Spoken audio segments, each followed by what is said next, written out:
नमस्कार दोस्तों, BNA network के यूट्यूब चैनल पर आपका स्वागत है। मैं हूं कुलभूषण। आज बात करेंगे समान नागरिक संहिता यूसीसी, जिसका ड्राफ्ट लॉ कमीशन ने तैयार कर दिया है और वो जारी कर दिया है।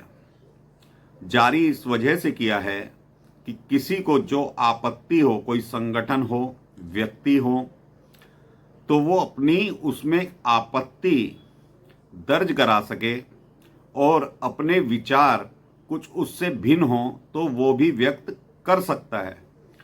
लेकिन ये जो समान नागरिक संहिता है, यूनिफॉर्म सिविल कोड, ये सन 48 में अनुच्छेद 44 में इसका संविधान में जिक्र किया गया है, जो कि सन 48 से ही लागू हो जाना चाहिए था।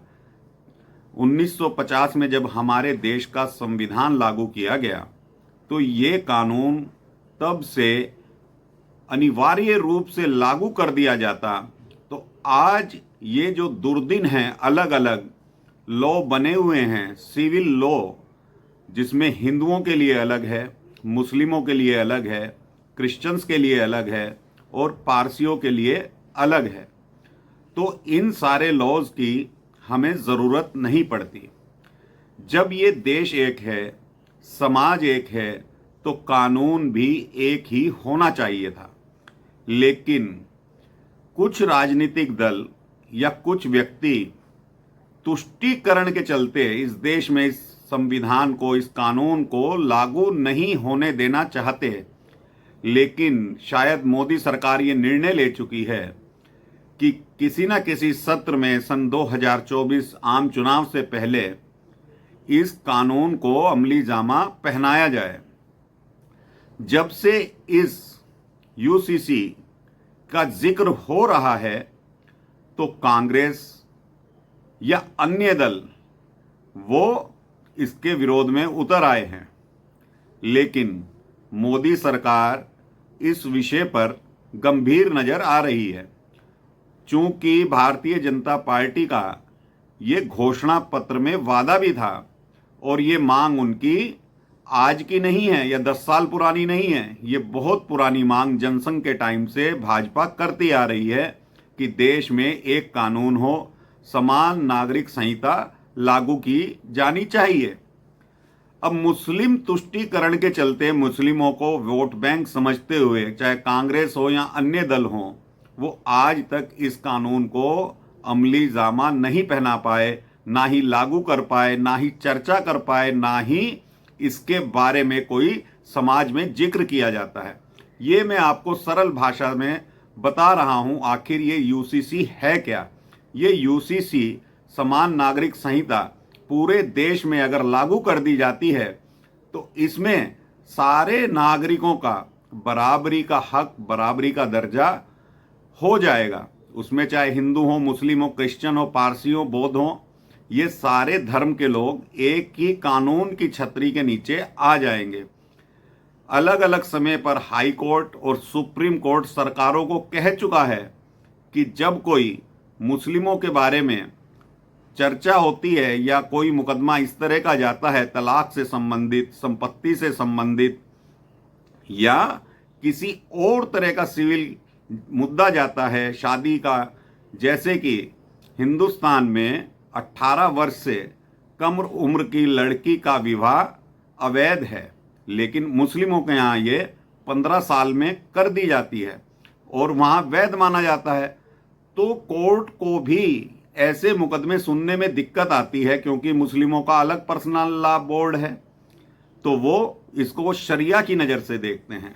लेकिन अगर यूसीसी आ जाता है या लागू कर दिया जाता है तो इसमें सभी महिलाओं को एक ही अधिकार होंगे, पुरुषों को एक ही अधिकार होंगे। उसमें कोई सी भी कम्युनिटी हो, सबको बराबरी का दर्जा दिया जाएगा। लेकिन अगर इस देश को जैसे 370 मोदी सरकार ने हटाई या राम मंदिर का निर्माण हुआ तो मोदी सरकार को बहुत विरोध झेलना पड़ा है। तो यूसीसी पर भी मोदी सरकार को बहुत सा विरोध अभी झेलने को पड़ेगा, क्योंकि कोई भी दल, विपक्षी दल ये नहीं चाहता कि इस कानून को लागू किया जाए।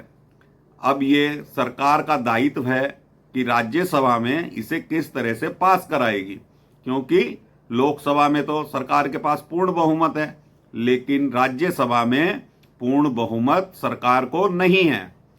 लेकिन जिस तरह से 370 हटा दी गई, और ये धारा हटाना इतना मुश्किल कार्य था, यूसीसी तो फिर भी 370 के आगे बहुत नरम मुद्दा है।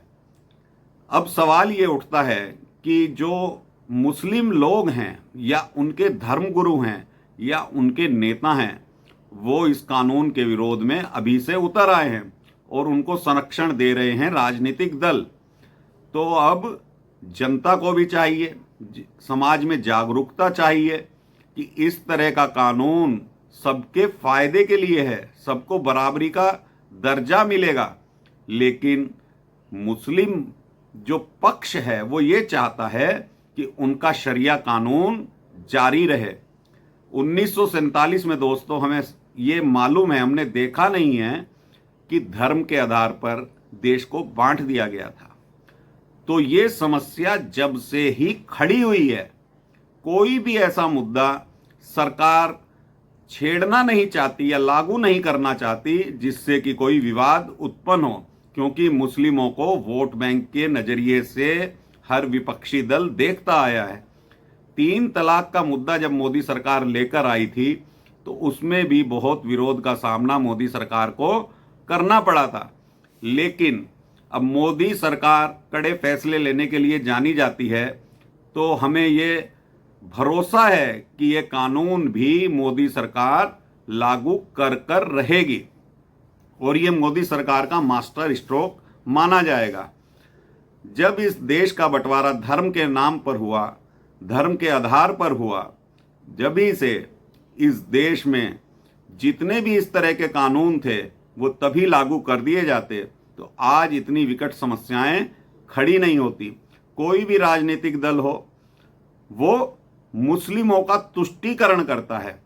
अभी जूनागढ़ में 2 दिन पहले की घटना है, मजार को लेकर किस तरह से पुलिस वालों के ऊपर हमला किया गया, गाड़ियां तोड़ दी गई।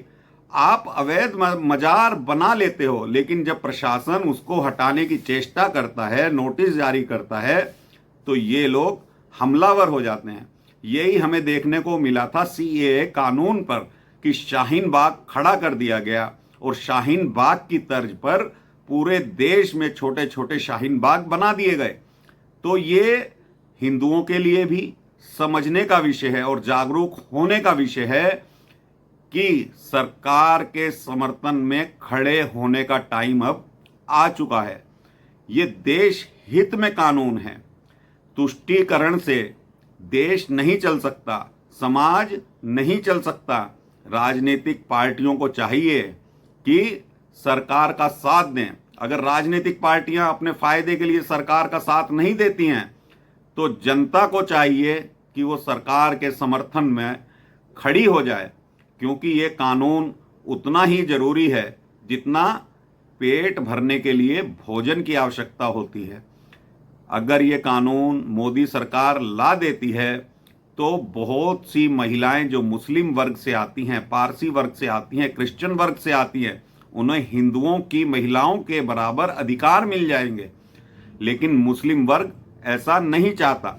वो चाहता है कि शरिया के हिसाब से उनके ये कानून जारी रहे। लेकिन सुप्रीम कोर्ट कई बार सरकार से पूछ चुका है कि आप आखिर कानून कब बनाएंगे।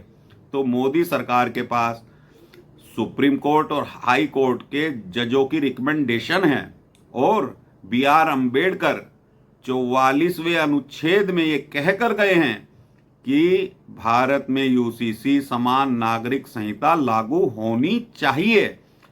तो मोदी सरकार इसको कर सकती है, क्योंकि मोदी सरकार कड़े फैसले लेने के लिए जानी जाती है। इसके बारे में मैं आपको विस्तृत रूप से भी बता सकता हूं, लेकिन आज उतना मैं आपको सरल भाषा में ही समझा रहा हूं कि ये यूसीसी आखिर है क्या। तो यूसीसी के लिए जनता का समर्थन सरकार को अनिवार्य रूप से खड़े होकर करना चाहिए। ये मेरा ही मत नहीं, देश की आधी आबादी के हक को दिलाने के लिए हमें इस कानून की आवश्यकता है और तुष्टीकरण पर भी इससे लगाम मिलेगा, मेरा ऐसा मानना है। तो अभी के लिए दोस्तों इतना ही। अगर मेरा आपको ये कंटेंट पसंद आए तो कमेंट के माध्यम से बताइएगा, चैनल को सब्सक्राइब कीजिएगा, बेल का आइकॉन दबाइए और मिलेंगे अगले कंटेंट में। नमस्कार, धन्यवाद, भारत माता की जय।